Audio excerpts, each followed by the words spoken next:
वह है अनौपचारिक रिश्ते जो इस सुंदर नाक, उम्र में होते मुंह हैं और चेहरे को जिसमें हम कभी हैं। भी बिना धोए हुए हाथों से ना छूइए। अपने बारे में थोड़ी अच्छी बातें कहनी थी। आजकल लोग शारीरिक संबंध बनाते हैं, लेकिन इन रिश्तों में ज्यादा भावनाएं नहीं होती। हम इस विषय पर आपकी आपकी राय जानना चाहते हैं। अगर लोग अपनी मर्जी से ऐसे रिश्ते बनाते हैं, तो क्या ये सही है या ये क्या है? क्या मैं एक चुटकुला सुना सकता हूँ? बिल्कुल, मुझे चुटकुले पसंद हैं। एक मिसेस भाटिया थी। कोई भाटिया तो नहीं है? मैं नाम बदल सकता हूँ। एक मिसेस भाटिया थी जिनकी शादी की 50वीं वर्षगांठ थी। वर्षगांठ मनाने के बाद अगले दिन उन्होंने तलाक की अर्जी दे दी। जज ने तलाक की अर्जी देखी। वो एक अच्छी पारिवारिक मित्र भी थी, तो उसने उन्हें बुलाकर पूछा, आप अपने पति को तलाक क्यों देना चाहती हैं? वो इतना प्यारा आदमी है। आप उसे तलाक क्यों देना चाहती हैं? आप किस आधार पर उसे तलाक दे रही हैं? वो बोली, वो मेरे साथ वफादार नहीं रहे, वो मुझे धोखा देते रहे हैं। आप इस नतीजे पर कैसे पहुंची? आपने कल ही शादी की 50वीं वर्षगांठ मनाई थी। कल तक तो आप ठीक थी, फिर क्या हो गया? मुझे बीते दिनों की बहुत याद आ रही थी, तो मैंने फोटो एल्बम पलटना शुरू किया। फिर मैंने देखा कि मेरे 5 बच्चों में कोई भी उनके जैसा नहीं दिखता।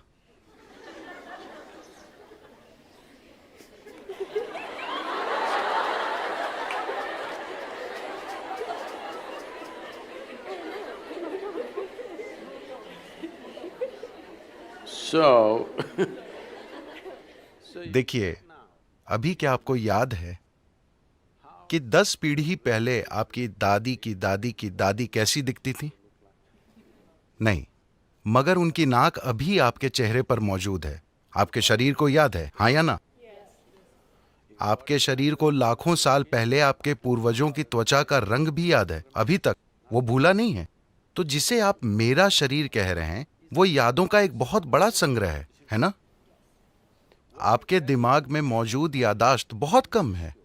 आपके शरीर में मौजूद यादाश्त, there is evolutionary, उसमें क्रमिक विकास की यादें हैं, जेनेटिक यादें हैं, कर्म की यादें हैं, व्यक्त और अव्यक्त स्तर की यादें हैं, ढेर सारी यादें हैं। आपको लगता है कि अभी आपको चलना आता है, लेकिन ऐसा सिर्फ इसलिए है क्योंकि आपके शरीर ने वो यादाश्त बनाई है। अगर आपका शरीर उसे भूल जाए तो आप चल नहीं पाएंगे। so इतनी यादें, आप जो छोटी से छोटी चीज करते हैं, आप जानते हैं कि क्या खाना है क्या नहीं खाना है, उसे मुंह में डालना है कान में नहीं। ये सुनने में अजीब लगता है, लेकिन आप यादों के कारण ही जानते हैं। तो आपका शरीर ढेर सारी यादों का भंडार है और वो हर समय यादें इकट्ठी करते रहता है। अगर आप यहां से यहां तक चलें तो 50 अलग अलग तरह की हल्की महकें होंगी। हो सकता है कि आप उस पर ध्यान न दें, मगर शरीर उसे इकट्ठा भी करता है और पहचानता भी है। वो लगातार पहचानता रहता है, इसलिए आप जानते हैं कि सुगंध क्या है, दुर्गंध क्या है, ये इसकी गंध है।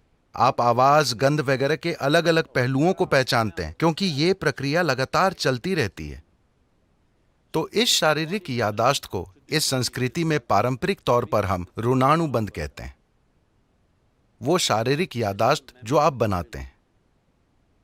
आप जागरूकता के साथ अपनी शारीरिक यादाश्त बना सकते हैं, या बस ढेर सारी यादाश्त अंदर लेकर ढेर सारी शारीरिक उलझन से गुजर सकते हैं।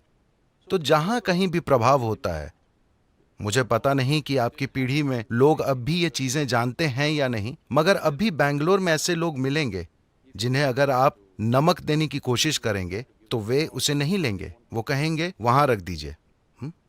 अगर आप उन्हें तिल देने की कोशिश करें तो वो कहेंगे उसे वहां रख दीजिए, क्योंकि उन्होंने कई पदार्थों की पहचान कर ली है जो आसानी से आपकी यादाश्त को लेकर मुझ तक पहुंचा सकते हैं। अगर मैं वो चीज ले लूं, मुझे वो यादाश्त नहीं चाहिए। यही वजह है कि आमतौर पर इस संस्कृति में एक दूसरे को छूना, हाथ मिलाना, ऐसी चीजों से परहेज किया जाता है। हम अपनी ही दोनों हथेलियां मिलाकर नमस्कार करते हैं, क्योंकि हम यादाश्त नहीं इकट्ठी करना चाहते।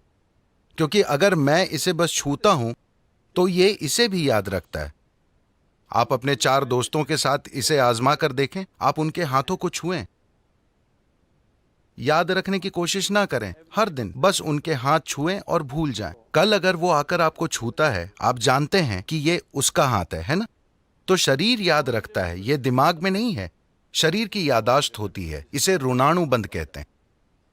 जब यौन संबंध बनते हैं या ऐसी कोई अंतरंगता होती है जिसमें विचार, भावनाएं और शरीर शामिल हों, तो आपके शरीर में जो यादाश्त रह जाती है वो बहुत बड़ी मात्रा में होती है। इसलिए कहा गया है कि आपको इसे जितना हो सके उतना सरल रखना चाहिए। कुछ दूसरे पहलू हैं जहां कुछ तांत्रिक प्रक्रियाओं में ऐसी चीजें होती हैं, वे सालों तक खुद को तैयार करते हैं ताकि शरीर से इतनी दूरी बना ली जाए कि शरीर कहीं से कोई यादाश्त न उठा पाए। इसे एक साधना की तरह किया जाता है, बेलगाम संभोग की तरह नहीं। So, तो सवाल नैतिकता का नहीं है, सवाल ये है कि आप अपने जीवन में अपने साथ क्या करना चाहते हैं। if you want to be in such a way that अगर आप इस तरह जीना चाहते हैं कि आपके जीवन में आपकी भीतरी बुद्धि सबसे प्रबल चीज हो, आपका भौतिक शरीर नहीं, तो आपको शरीर की याददाश्त को जितना हो सके उतना सरल रखना चाहिए। इसलिए सादा भोजन, लोग बिल्कुल सादा भोजन करते हैं। अब भी मैं दिन में 1 बार भोजन करता हूं और भोजन में सिर्फ एक चीज खाता हूं, 10 नहीं। मैं वो चीजें दूसरे दिन खा लूंगा, मगर आज मैं सिर्फ एक चीज खाऊंगा, क्योंकि काफी फर्क आप आजमा कर देखिए। सिर्फ मेरे कहने पर मत जाइए। खासकर जब आपकी परीक्षा का समय आता है, सादा भोजन कीजिए और देखिए कि उससे कितना फर्क पड़ता है। आपकी बुद्धि कैसे काम करती है, आप कितना सतर्क रहते हैं, सब कुछ। तो आप खुद को क्या बनाना चाहते हैं? आप खुद को एक सेक्सुअल सुपरनोवा बनाना चाहते हैं या or no I'm saying कुछ लोगों का ऐसा इरादा हो सकता है, ये उनके ऊपर है, मगर आप अपने जीवन के साथ क्या करना चाहते हैं ये आपको तय करना होगा।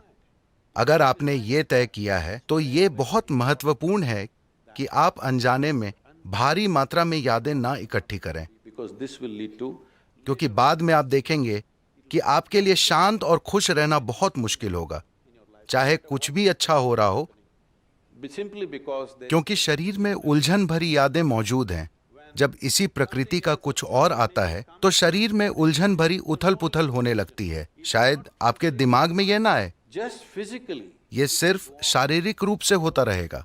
तो ये चुनाव आपको करना है। ये नैतिकता का सवाल नहीं है, ये सवाल है समझदारी से जीने का।